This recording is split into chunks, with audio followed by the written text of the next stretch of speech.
KPBS On Demand is supported by Fleet Science Center's newest exhibit, Survival of the Slowest. See firsthand how nature's smallest, slowest, and weakest creatures can not only survive, but thrive in the wild. Open May 24th through September 1st. Learn more at fleetscience.org. Good morning, I'm Tepe Cruz. It's Thursday, February 13th. Rain has hit San Diego and residents are wary of flooding. More on that next. But first, let's do the headlines. The El Cajon City Council approved a resolution earlier this week that says they want to help the federal government deport people with violent criminal convictions, but will continue to follow California's sanctuary laws. The council voted 3-2 in support. Their decision follows two previous meetings where they discussed the item, and it sparked public pushback. The resolution also directs city staffers to ask the California Attorney General's office for guidance, asking how much they can cooperate with the federal law enforcement. The city of San Diego is proposing charging for trash service. Currently, it's free, but city officials are considering a monthly full-service rate of $53 per single-family home. Customers willing to use smaller trash bins would pay $42 per month. The San Diego Union Tribune reports that would be the highest rate of any city in Southern California except for Long Beach. The San Diego County Air Pollution Control District is rolling out a new program to distribute 10,000 air purifiers and filters. The purifiers filter odors caused by the pollution of the Tijuana River Valley. Their distribution is currently focused on families with children and elderly people who are affected by the pollution smell. They are targeting the communities closest to the Tijuana River. This program is intended to be a temporary measure while the International Boundary and Water Commission and other groups work on permanent solutions. To register for a purifier, visit sdapcd.org. From KPBS, you're listening to San Diego News Now. Stay with me for more of the local news you need.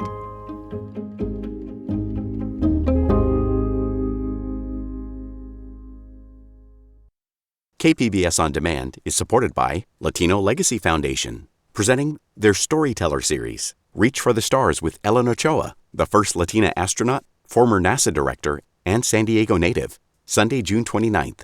More at latinolegacyfoundation.org.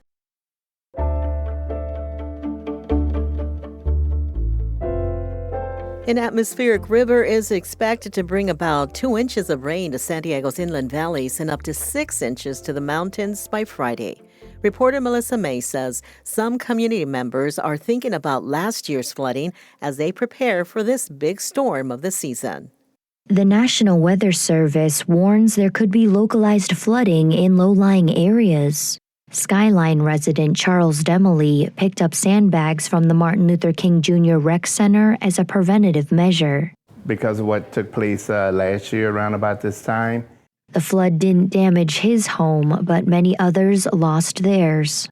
Leslie Reynolds is executive director of Groundwork San Diego Choyas Creek. She says residents around the creek are traumatized from the flooding. We do know that many people are still struggling. They're not back in their homes.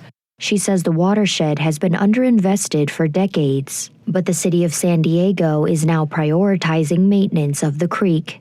Melissa May, KPBS News. San Diego Congressman Scott Peters is now speaking out about executive orders that could hinder local scientists. That's weeks after the Trump administration suggested freezing federal funding and banning words that could threaten research. Public Matters reporter Amita Sharma has details. To the tune of nearly $1 billion, Peters' congressional district receives the most National Institutes of Health money in California. It is home to 4 world-class research institutions, UC San Diego, Scripps Research, the Salk Institute, and La Jolla Immunology. Their focus includes cancer treatments, drug discovery, vaccines, and immune disorders. The Trump administration announced funding cuts to NIH that would deprive researchers in California of $800 million. A week later, Peters and other congressional lawmakers fired off a letter to NIH urging it to reconsider.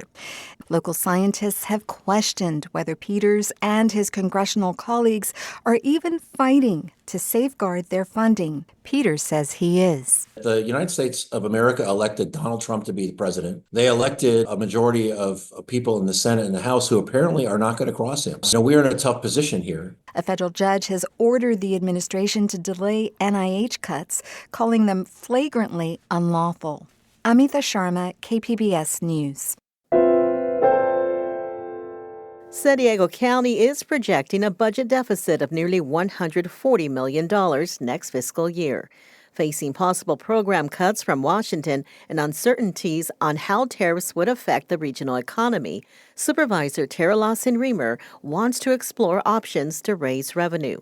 She says the county is trying to get ahead of the situation and make a plan which could include a sales tax. We were being a lot more open-minded. We're going to have focus groups. We're going to do some community surveys, maybe some community forums, and just really find out what people's priorities are and what trade-offs people are willing to make given what's going on across the country. Lawson-Remer has introduced a resolution to instruct the county's chief administrative officer to conduct a study and report back to the board on some possibilities for raising revenue. The Board of Supervisors will vote on this at their next meeting in 2 weeks. Imagine a subway line that could take you from City Heights to Kearny Mesa in just 8 to 10 minutes. That's the latest concept behind the Purple Line, a long-imagined transit line connecting the South Bay suburbs to job centers in northern San Diego. Metro reporter Angie Bowen says it's a grand vision with a price tag that has even supporters wondering whether it will ever become a reality. So right now we're in Kearny Mesa, and it's one of the top 3 job centers in the San Diego region. I meet Colin Parent outside a large, nondescript office building at Balboa Avenue and Ruffin Road. If you look around, you see similar kinds of things. There's a lot of people coming in and out of this area every day for a job, but it's also not very well connected to transit. Parent is executive director of Circulate San Diego. The nonprofit has long been a supporter of the Purple Line, a planned high-speed transit connection from San Isidro to Sorrento Mesa. The goal is to give a faster and more sustainable alternative to the thousands of commuters who drive that corridor every day. SANDAG, the county's transportation agency, recently completed a study that analyzes how the Purple Line might work as a heavy rail line, with faster speeds and higher capacity than the existing trolley. The study looked at only a portion of the corridor, and it didn't consider financing or real estate costs. Even still, the price tag is staggering. Well, the first thing I did is I paged through to find out what the budget estimate was. And it was a $20 billion project cost. And I said, well, they're clearly not going to build this because there's no way that SANDAG is going to have that much money. And even if they did have that much money, they wouldn't and certainly shouldn't spend it just on one project. For comparison, this version of the Purple Line would cost more than 10 times what San Diego recently spent extending the Blue Line trolley to University City. It's kind of like a double-edged sword, kind of like bittersweet, right? Jesse Ramirez is Urban Planning Director for City Heights CDC, another longtime supporter of the Purple Line. He says he's glad SANDAG did the planning study and is taking steps to move the project past the idea phase. But at the same time, kind of bitter because I was kind of seeing through this study how hard and how complex of a project it is going to be and how long it might take to make this project a reality. One of the main cost drivers of the Purple Line is San Diego's topography. Tunneling is very expensive, and there's a huge elevation drop from City Heights into Mission Valley that a rail line would have to navigate carefully. Ramirez understands those engineering challenges mean this version of the Purple Line is cost prohibitive, at least for now. But he points out the status quo, which makes car ownership all but mandatory for most people, is also extremely expensive to consumers and taxpayers alike. Yes, the price tag is high, but it's important to think about it in that context as well, how much we spend and our infrastructure as a whole, and that includes, of course, like freeway expansions and freeway maintenance. Ramirez's job is to get regular people involved in urban planning. And he says a consistent challenge, especially with mega projects that take decades to materialize, is something he calls planning fatigue. You get them all excited, like, hey, we have this idea of the Purple Line or a new rapid project. You get them all excited, you engage with them, and then the engagement kind of fizzles out because we don't know what's going to happen with the project, right? You kind of start getting community members asking the questions, well, why even participate to begin with? An awesome concept of a transportation project does not move people. San Diego City Council member Sean Ela Rivera represents City Heights and serves on the Sandag Transportation Committee. He says he wants more focus on improving the speed and reliability of the existing transit network. And that doesn't mean not dreaming big or hoping for great things for San Diego. But I do think that we need to center the goals and the needs of the community as we're charting the course forward so that we can actually deliver for folks. Sandag staff say they're also looking into a rapid bus version of the Purple Line that would be cheaper and faster to build than rail. Andrew Bowen, KPBS News. Students at Chula Vista High School continue to protest a district decision to change class schedules beginning in the next school year. South Bay reporter Corey Suzuki says they've been pushing back against those changes for more than a year now. Last January, Chula Vista High senior Catherine Aguilar remembers standing in the cold outside the offices of Sweetwater Union High School District, asking the school board to give them a voice in how many classes they can take during the year.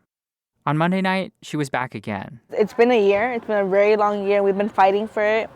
And they kind of ignore us. They put us aside. We ask questions. They don't give us any clear answers. And it's very frustrating. The planned cuts would reduce the number of classes that students at Chula Vista High can take during their regular schedule, from 8 down to 6. Aguilar is one of hundreds of students, along with parents and teachers, who worry that the planned changes will hurt the school's legendary arts program and limit opportunities for other students. She says many of them still feel that district officials have made the decision unilaterally, without explaining it or taking input from students. I think we just want to know why it is that you're taking these decisions without any students having a say in this. District officials did not immediately respond to a request for comment. The planned schedule changes are set to take effect later this year. In Chula Vista, Corey Suzuki, KPBS News.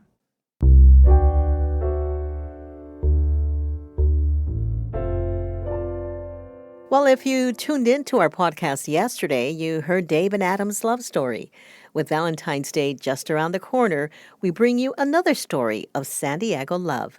Sue Whitaker started dating her now husband the summer before her senior year of high school. That's when they both were at a big bonfire party at the Bay. Sue had recently moved to San Diego, and a tree near the bonfire reminded her of her old home.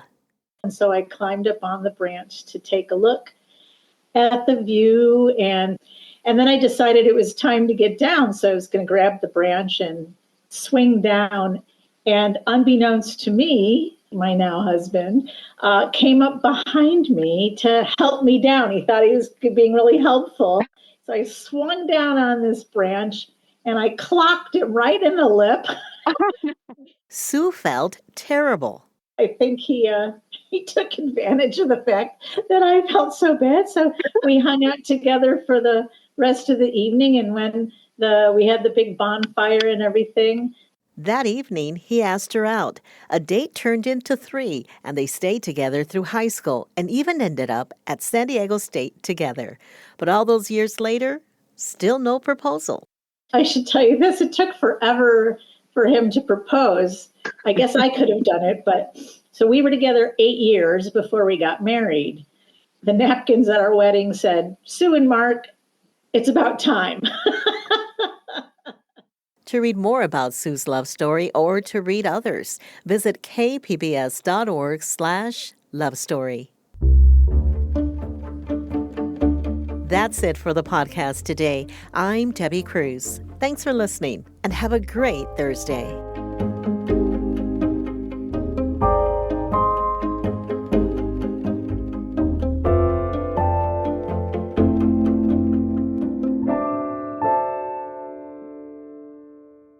KPBS On Demand is supported by the San Diego County Toyota dealers, presenting a new 2025 Tundra designed to combine performance and comfort with up to 437 horsepower and 10-speed automatic transmission. See your Toyota dealer. The San Diego County Toyota dealers. We make it easy.